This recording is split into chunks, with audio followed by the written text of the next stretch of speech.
Hi, Lisa. Hi, Cosette. Matthew. Uh, Thanks for your patience here. Sorry for running a bit late. Can you guys hear me? Yes. Okay, awesome. Thank you, Matthew, for the feedback. Appreciate that. Mhm. Hervé, good to see you again. Christine. Good All to see you right. too. I'm glad my messaging went out properly about the time change, or at least the scheduling change on my part. We do this every Thursday at 3 p.m. Mountain Time. Just for this week, I'm pushing it for 2 p.m. Mountain Time because I have some other commitment that I have to attend to. But thank you all for joining me here today. I'm going to send a, I'm going to send a text here or a chat.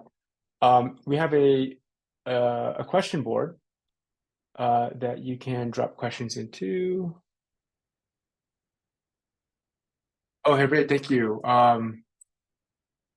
Took you a few minutes to find the correct link. Ray, did you use the link in the calendar invite? That was sort of a recurring calendar invite that was sent when you first registered. I did. It took me a while to figure out that you had sent an updated Zoom link right before your note about the time change. And I'm not sure why, but it was just confusing to get the right link Okay. to the Zoom. Okay. There should only be one link. So even if you see multiple emails going out with a Zoom link, all those links should be the same. Oh, Um, some of them when I clicked on them, they said a meeting was already in progress. So oh, it wasn't, really? yeah, so it Oh, wasn't until I okay. found the email that you sent with a new link, which didn't go to my calendar automatically, but you updated the link in the invite, you must have, but it didn't go to my calendar. When I Okay. found that link, that's how I got connected. Got it. Okay. Let me go. Let me look into that and just make sure it's not as confusing. But I'm glad you made it. Yep, Glad you thank you. navigated it and made it. Okay. So I scheduled this for half an hour every week, and really, this is for you guys. I've been recruiting for the past 11 years, mostly venture capital backed uh, startups and growth companies. And my really the premise here is to shed some light on sort of that black box that is recruiting processes with the interest of giving you as a job seeker some insight into that, and hopefully that could put you on a better trajectory to manage your expectations more effectively, to navigate the interview process more effectively, and ultimately to just make more effective use of your energy when it comes to the job search process.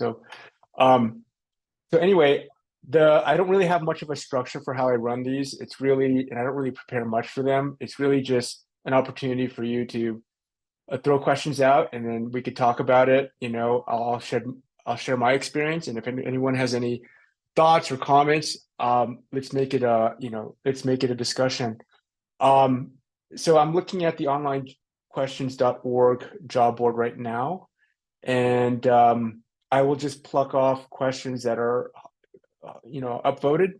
So feel free to drop questions in there or upload anything that is sort of top of mind. Um, and raise a hand or just chime in. Let's just make this sort of an open discussion. Um, so I'll just start picking the questions off the top here. Hervé, so job titles. Titles of my roles mean a lot to former employees, but not much externally. Should I manage titles on my resume, LinkedIn? How much leeway is okay, how to address with recruiters and hiring managers. Um, so job titles are interesting, right? They're sort of a proxy or a shortcut to the reader about what the scope of your responsibilities are, right? Um, and so if you, I think the question is here is, and Hervé, feel free to chime in if you have any nuance that you want to clarify here. But if you have sort of an obscure job title, what I would do is I would try to normalize that or make it on par with what most people will understand. And really, Okay. again, the job title is a shortcut to what is the scope of your role, right? And if you feel that your job title is a bit obscure because of the company or the culture or whatever, I would try to make it more common or more mainstream, right? So it's more understandable. That makes sense. Yeah. My job title was change management fellow. Fellow throws people off. It's, it just doesn't, it doesn't make a lot of sense to a lot of people. Right. Yeah. Yeah. Yeah. Yeah. And if you feel like there's any sort of ethical question about what you're doing, make sure you have an answer for it, right? If there's Right. a woman that I was working with maybe a few weeks ago, and her title was marketing manager. But when I was looking at what she was doing within the context of her company, she was actually the head of marketing Right. because the buck stopped with her because she reported to the CEO. And even though it was a small company, it might be go too far to say, yeah, you're the chief marketing officer, but you're effectively the head of marketing, right? And because in your scope, the scope of your role, it corroborates that. So my suggestion to her was, it would be okay to call yourself the head of marketing. And so as long as you could substantiate it, right? As long as your experience and the scope of your role again corroborates that. So yeah, that's how I would answer that. Makes sense. Thank you. Let's see. Number three, or not number three, but let's see. I believe that I have the right skill sets for the jobs I'm applying for, but I don't go past the first screening to the actual interview. What should I focus on to get a chance to showcase my value adds? So if you have the right skill sets for the job you're applying to, but you don't go past the first screening, there's so many variables that could happen there. There's just so many variables. And just to give you some perspective about what might be going on behind the scenes, sometimes it's the case that a lot of time it's the case that when someone is interviewing you for the first time, like in a screening interview, chances are they've looked at your resume or at least your background, and they have some feel that you meet a certain threshold with respect to the skills that are needed, right? And so a lot of times the first interview, especially if it's a short one, like sometimes they schedule it for 15 minutes, it's sort of I don't know, like how do you say, like maybe a culture check, and I don't want to get myself in trouble here, but sometimes that's what the interviews are. It's like, can I see that? Can I as a recruiter see this person working well based on what I know about the team, right? Is a person, really introverted, or are they overly extroverted, or what is their style of communication? And so they might be looking for some things again that are beyond sort of maybe it's sort of the softer side, right, of what you bring to the table. And so that could be what's happening. I'm just kind of throwing some ideas out there. That could be what's happening. What should I focus on to get a chance to showcase my value adds? In an initial screening interview, it's really about making a connection with the person. And so, an interview is like a dance, and it's a dance uh, to exchange information, right? For you to exchange information about what you're bringing to the table, and then you can do that by telling them exactly what you've done and what you bring to the table, like literally. But it can also be sort of showcasing more about you based on how you engage with the person. What questions you're asking. Are you connecting with the person not just not just in a sort of intellectual or logical level, but are you connecting with the person on an emotional level, right? And so there's a lot of opportunity to do that, especially in just a short time, because it's not always about just skills. Right now we're in a time where there's an abundance of great talent out there, so competing solely on skills and experience, I would argue it's kind of table stakes. I think what you need to do when you get that first interview with a hiring manager or with a recruiter is really trying to connect with them on a personal, not necessarily personal, but like on a human emotional level, if that makes sense. And that comes across in terms of how you speak, I know it's hard to do this like on Zoom, but like eye contact, looking at the camera when you're talking, try to connect with the person, because that speaks volumes about what it might be like to work with you. Again, experience and assuming that experience and skills are sort of table stakes.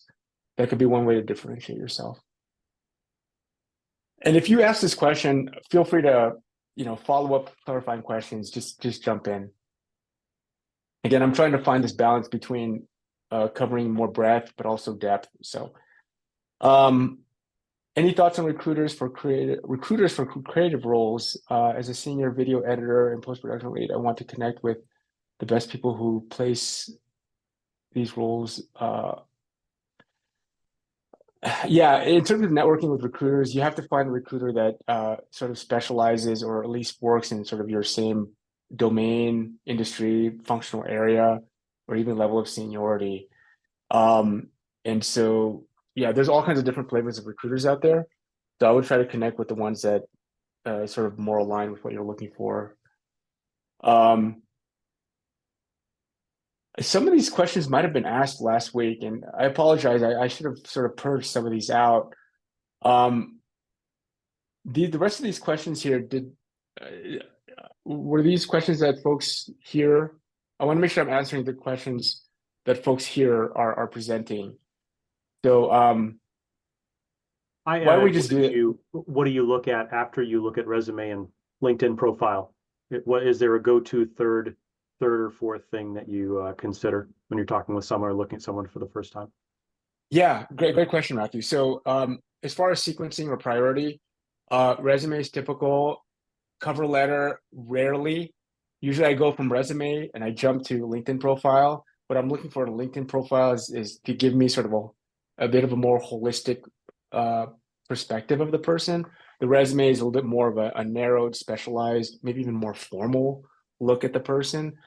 LinkedIn can be a little bit more casual, right? And then, and obviously I'm looking, when I look at a LinkedIn profile, I'm looking at location, I'm looking at for title progression, I'm looking for tenure, I'm looking if they're still with their current employee with their current company or employer. I'm looking at so that's the LinkedIn profile. As an extension to LinkedIn profile, what I tend to start looking at more as I dive deeper, or even throughout the process, is what is this person talking about, if they're talking about anything? So if they're creating content, if they're commenting on posts, if they are liking posts, I'm trying to get a feel for what kind of conversations, what are they engaging with, right? Because it's telling, right? So I would say resume. That's still LinkedIn to clarify. Yeah, for the most part, LinkedIn. For the most part, LinkedIn. In rare cases, I might look at a portfolio, if it's a more of a creative type of role. Or in other cases, I might do a quick search and see if they have a presence on Twitter or X or even Facebook, just to kind of round out. And usually that's maybe midway through the process sometimes. If, for example, if something interesting or controversial or something comes up, I might poke around on their social media to see if they have an open social media account, and I might kind of just see, try to draw some inferences about the person through how they're engaging in conversation. So if you tend to be a controversial kind of person on any of those platforms, you might want to think about how you're presenting yourself, or maybe lock it down or whatnot. So yeah, I would say resume, LinkedIn, engagement on LinkedIn, and then other social media outlets is, for the most part, generally kind of the channels that I'll examine to kind of get a picture of a person. The other thing too is back channel, right? Back channel relationships. Don't be surprised if a recruiter or someone tries to go to an intermediary to kind of get a view on you, whether it's an endorsement or whatnot. Hopefully that helps, Matthew. Yeah, if you had just one other bit on that, if you had, as part of the resume, included a link to a personal presentation, personal video statement, for example, or another something else that's short and brief, would you also take a look at that. That's great. I would definitely do that because people don't do that. It's rare. And I made the suggestion, I think in our last coffee, and I've done this with my JSC groups in the past. I said, hey, nobody's putting QR codes that links to a personal statement video on their resume. Nobody does it. So if you were to do that, you're hijacking the process. Because if I'm a recruiter going through my ATS system, resume after resume, and I see a QR code, oh, this is interesting. I'll bring my I'll bring my phone up to it, and now you've basically intercepted their process, and you're basically almost pushing sort of a one-way interview onto that audience person, that recruiter. So I think it's a great idea, and I've seen it work. One person in my JSC, one of my JSCs, he was hired by the company that actually took that route. They clicked on his QR code, or they scanned his QR code. He had two videos in there. One was a personal video that it was kind of fun, like a humorous, casual video, and you have to use your best judgment, right? And the other video was a video on sort of the culture that he helped create at the company that he was with. The one was sort of personal, funny. The other one was more professional, and so that contrast was a nice balance. Anyway, he ended up getting hired, and I can't say it's just because of that video, but I think the video sort of helped him get the attention that that he needed to really differentiate himself among the pack. Going back to the previous question, how Yeah. how does one get in touch with recruiters? I mean, I have had a handful of recruiters reach out to me, but when I try to reach out to recruiters, like Aquian, I'm a UX designer, like no one's returned my phone calls. Yeah, it's a common complaint, and just know that you're not alone in this, because the situation right now is that there's an abundance of great talent out there. Even internal recruiting teams are being pared down, right? There's a lot of cost cutting around that. There's this assumption that there's a lot of great talent out there, so we don't need as many recruiters. And also a lot of companies, again, depending on what industry you're in, particularly in tech, there's a lot of companies that are just kind of trying to manage their burn rate and their runway more effectively. And so you're left with a smaller recruiting organization. Recruiters now are doing the jobs of multiple recruiters. And so that's sort of the situation.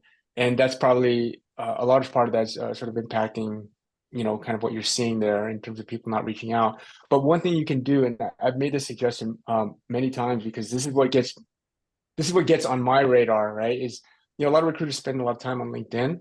And so if you can connect with recruiters by engaging with their content.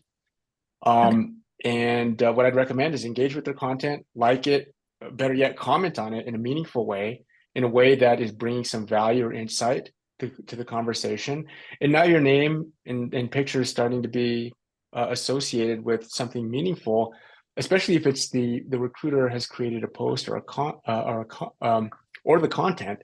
And then now when you reach out to the person, it's not entirely cold, right? Because maybe they've seen your name a few times already. Okay. So that would be one thing that I'd recommend. Thank you. Sure. Any other questions or situations? I love situations because there's so much nuance. I have a question about I've gotten a couple Christine. times like a performance indicator, seems like an SAT test, like 50 questions that seem pretty unrelated to the role. Like, have you worked with any companies that are asking people to fill that out even before talking with a recruiter or anybody? Yeah, it's such a mixed bag of processes that you see out there. And I can give you some. Let me ask you this: is that company a larger company or smaller company? I'm Smaller curious. company. Smaller company.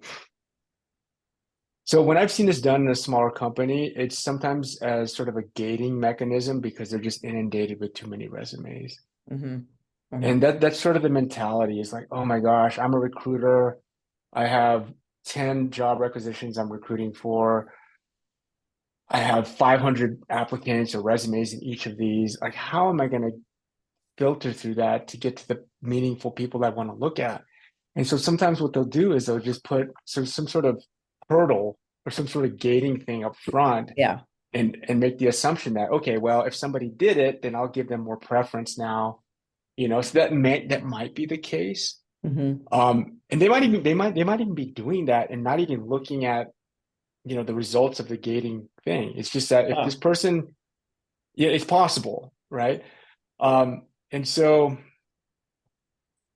it's hard to say, right? It's hard to say. I mean, if they're just doing it for that, without any explanation, and there's no follow-up afterwards, I could see how like frustrating that could be for, for an applicant, for a candidate. Mhm.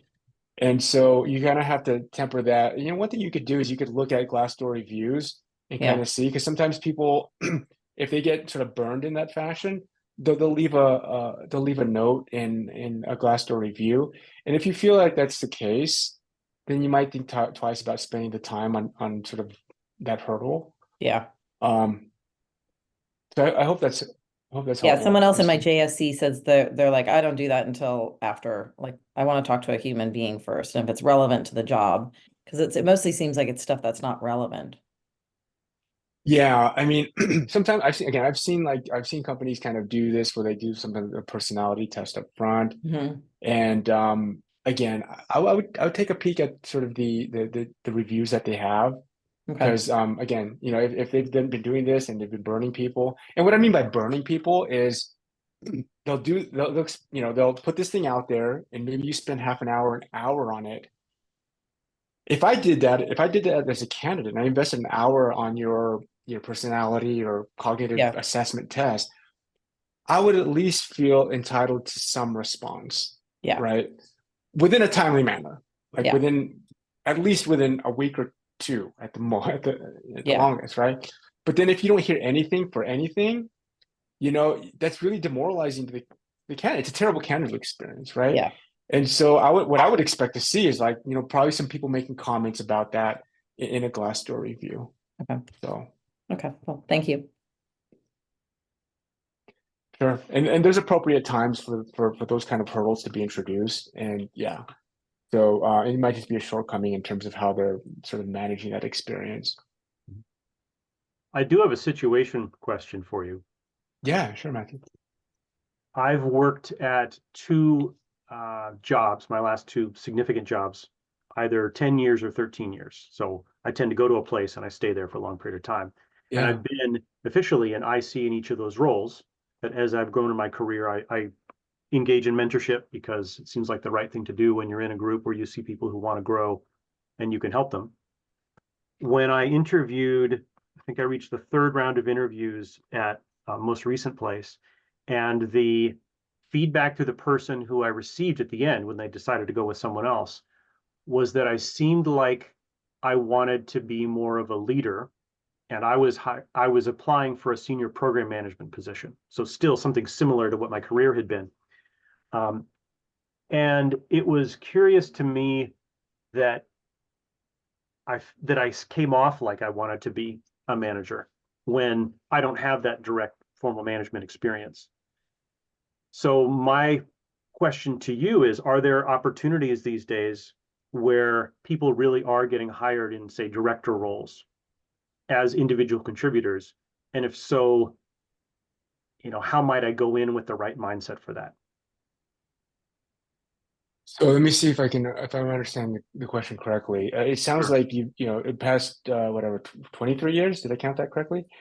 Yeah, that's about You've right. been an individual contributor, but you have a propensity or knack for mentorship and sort of maybe informal management or leadership. Mhm. And then the question is, sorry, Matthew, can you restate the question? Sure. It's if the only feedback I got that sounded like it was actionable as to why they went with someone else instead of me is they went with someone who did not have the same big picture, I believe. I think they looked for someone who was heads down on the program management. And if I were to go after, let's say, a director level position, I'm still formally most comfortable with an IC kind of role. Like, does that combination exist? And if so, is it simply under the name director, or would you see it under some other name? Yeah, so there's a few things there. Director means different things at different companies, so you have to kind of get an understanding of what that means. But you having a track record as a successful individual contributor, if I'm a recruiter that's interviewing you, I would want to understand kind of what you want to do, right? Do you want to sort of take your career into more of a formal management role, or do you want to be more of an individual contributor? And I think you have to have a proper answer for that. To say that you're fine doing both, it comes across as weak. But also, there is this thing of, because one of the questions that I'm asking as a recruiter is myself is, is this person hands-on, or do they want to be in management, right? And so, and it's possible to be a hands-on sort of servant leader. That's possible, and that's more suited for smaller companies, particularly startups. But if you're working in a large organization, there tends to be quite a delineation between management and individual contributor. So if you're applying or you're interviewing with a larger, more established company where managers are managers and individual contributors are individual contributors, then you need to be able to make sure that you're interviewing for the right role and you're presenting yourself as such, right? Um, does that touch on your question, Matthew? Yeah, I think so. It's to be clear that if I'm looking in for a role where the stated job responsibilities are these things, focus on the job responsibilities as my interview prep and as presentation, and Yeah, that I'm interested in that role at its current stated description, and that I'm not immediately thinking, well, where can I be 2 months after I join, and can it be something else? yeah, and for me as a recruiter, like that signal of like you're aspiring to something, to grow into something, that's valuable too, right? Given that you're further along in your career, you got 23 years of experience as an individual contributor. The question for me as a recruiter would be why now, right? Why transition into management now? And so you probably want to have a compelling or a genuine reason for that.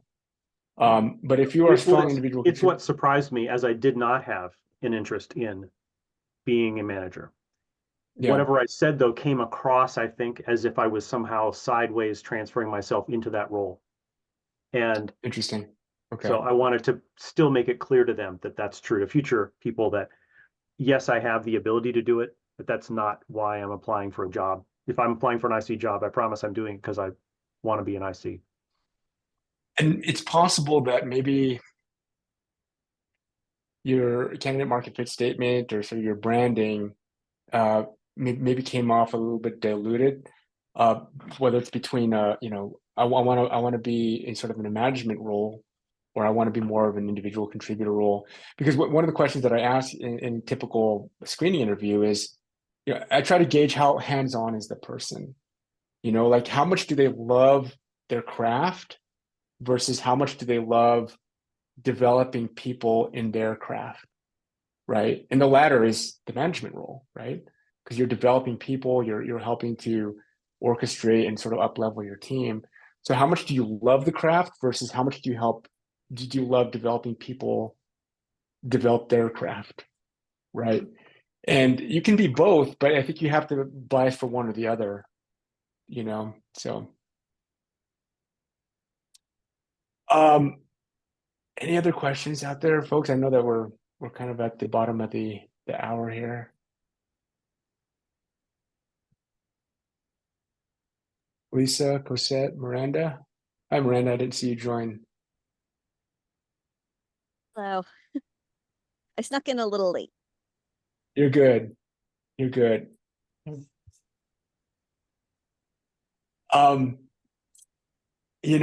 It's tough out there, y'all. I don't know what your all experience is. I think one thing I'm trying to advocate for is to, and obviously you're here, so you're curious about learning about what this whole recruiting thing is, and what the context of some of the black box of the interview process is.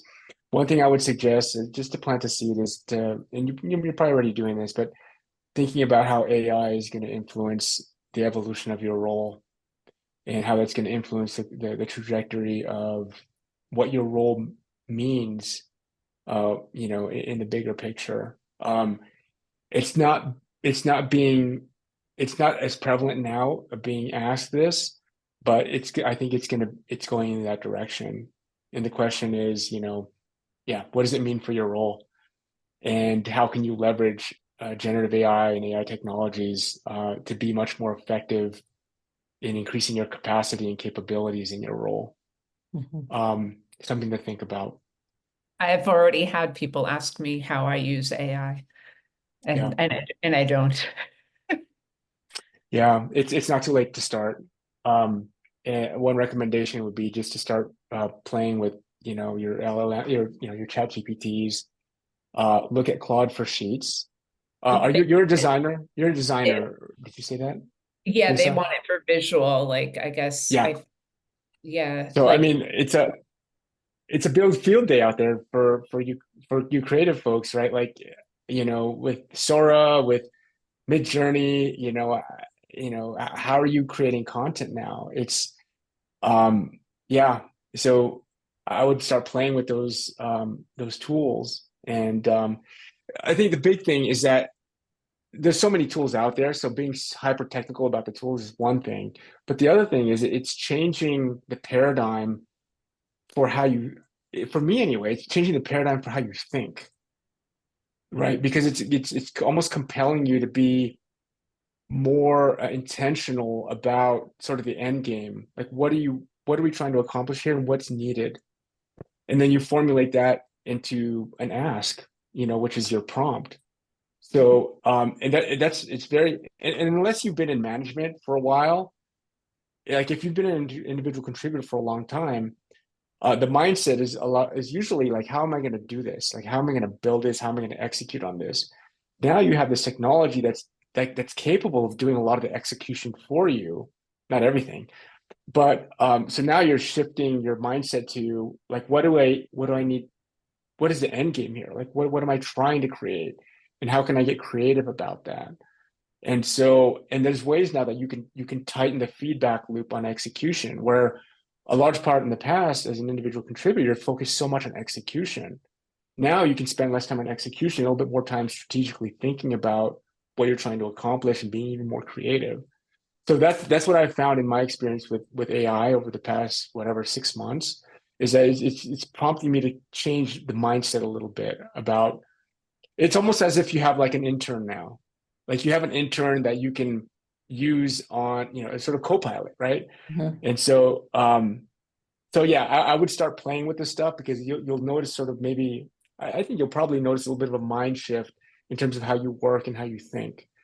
So Well, in that context, AI changes the very concept of individual contributor, yeah, because right? now all of a sudden, you have these agents, right? Or you have these interns that can do a lot of the work for you. Not everything, obviously, but it changes the mindset and how you work, because now you go from individual contributor to partial individual contributor, but now you're managing these agents, you're managing these threads that are actually doing some of the work for you, and you can cycle now faster.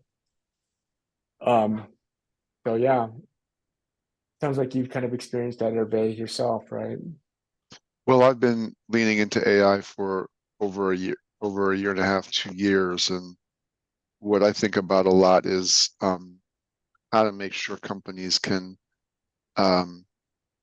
prepare their people for this new future. And one of the things that we tell people is you have to start using it.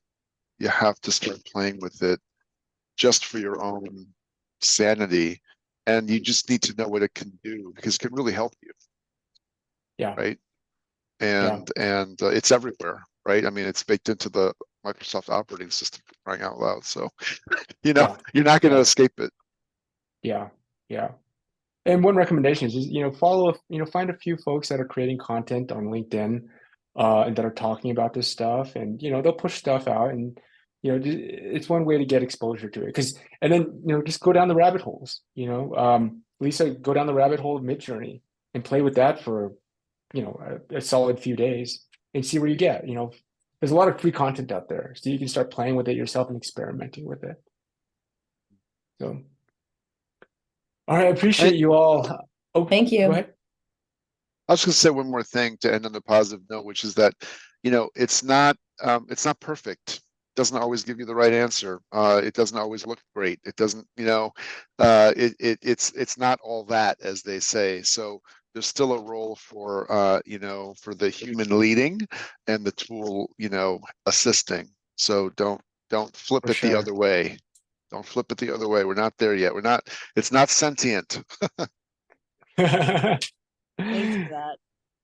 I Yeah. agree. I worked on the building side of AI, and that was usually one of our biggest things in marketing was to say, no, it's not gonna completely replace the human aspect. Yeah. There'll always be a need for the human in the loop, particularly a human in the loop that knows what AI is capable and is versed and literate in it. So the sooner you can get to there, the sooner you'll differentiate yourself from the pack as well.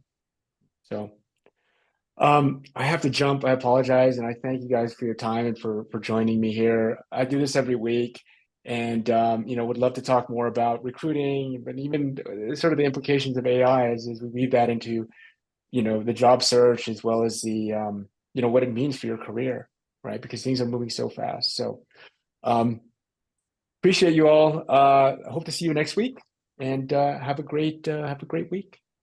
Bye, Take care. everybody. All right, bye-bye.